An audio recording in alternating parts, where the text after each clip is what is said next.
We call them fat and wrinkled, scrawny and sexy.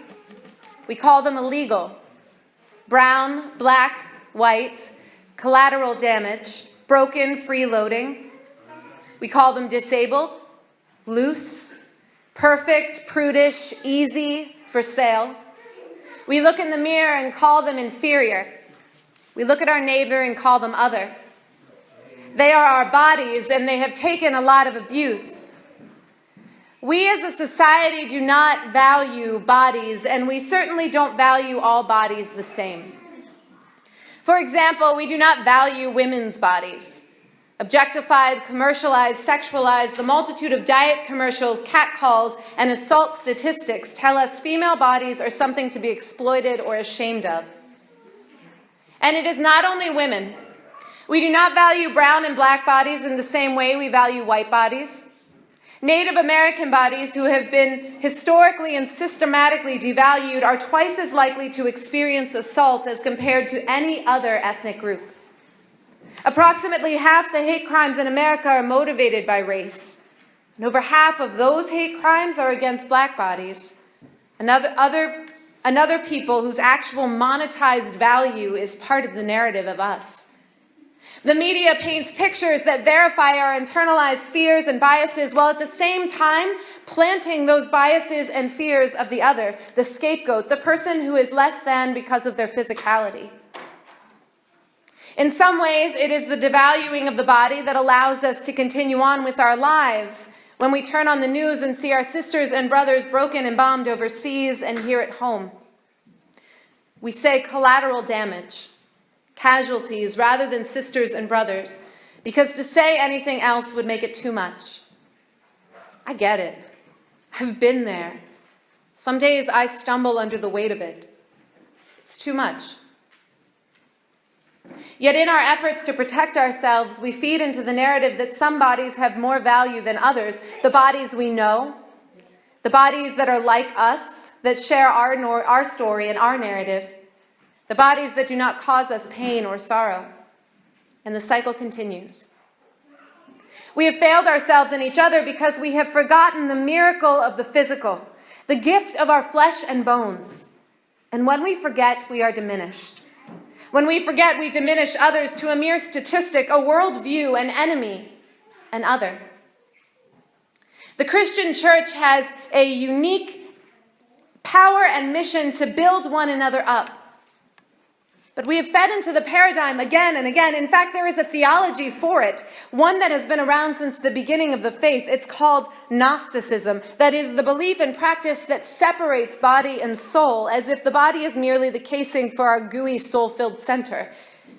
In this understanding, the body is connected to the underworld, to corruption and evil, and the soul is above those things, connecting with the holy, the immortal, the divine. And despite attempts to prevent the dissemination of this heresy, it's still going strong. Now, heresy in religious circles, them is fighting words. And what's so wrong with this kind of duality? Certainly it can't hurt, but it does.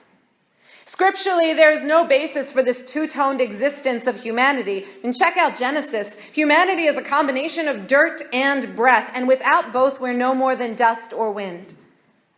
Gnostic thinking is dangerous because it undermines the inherent value and worth of God's creation. That is you and them and us. I understand the appeal. I mean, this kind of thinking places more importance on tomorrow than today, and when today is about to break you, it feels like tomorrow is all you have. It allows us to distance ourselves from the traumas we experience, the traumas our neighbors experience. And growing up, half my family subscribed to this spirit-body separation. And when tragedy happened, they would express sorrow, they would offer to pray, and then they would belittle it. Because to them, this temporary physical home wasn't worth valuing. Why care for creation when it is only the spirit that matters? Why deal with the pain when it is only the soul that has worth? Why work for a little heaven here on earth when it really is just all in the sweet by and by?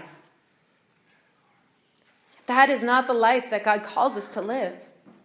Rather, we are to be whole people engaged in the world around us, even when it hurts.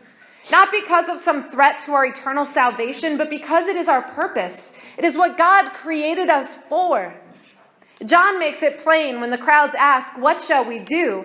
Care for the bodies of others, clothe them when they are cold, feed them when they are hungry. Do not take more than your share so that everyone has what is needed. Do not oppress, vilify, terrorize, take advantage. Do not belittle others' bodies. I would argue the call is to love. And that is what we experience in Jesus. Love, not in some metaphysical sense, but in truth, in flesh and bone, incarnate in Jesus. I mean, it's ironic that the body-spirit duality has dogged Christianity for so long. I mean, we have a God who puts on perishability and chooses to dive into the dirty waters to be alongside us, to rescue our drowning selves and breathe life into our fevered lips, to carry our tired muscles through the currents, to make holy once again the whole package. Body and soul.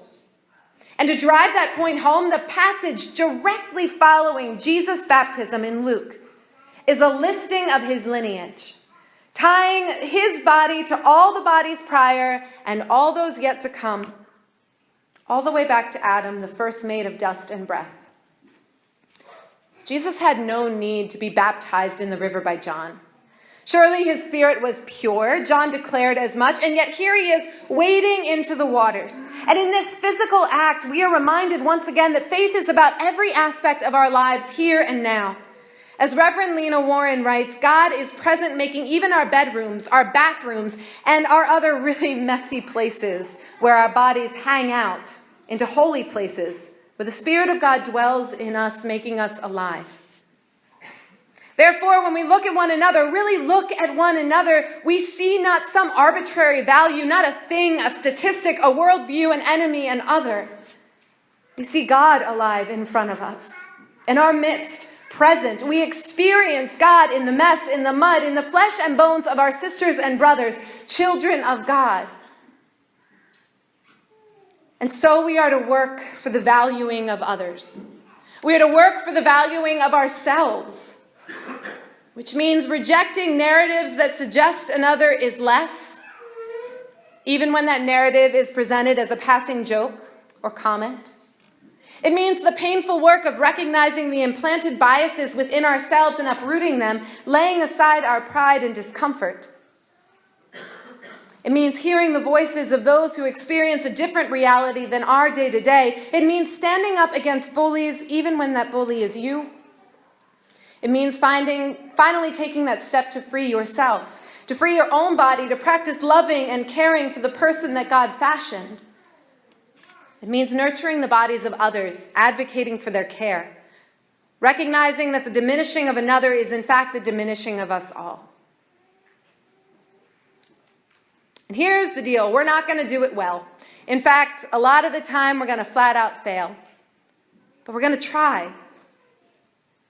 Because even though there are times when it will be overwhelming, when you feel like you are drowning, remember you're not splashing around in the waters alone. Jesus is with you, your anchor, your strength and source and breath. He never said it was going to be easy. His life never remotely suggested as much. But it will be worthwhile. And he did promise that you will never be alone. Amen.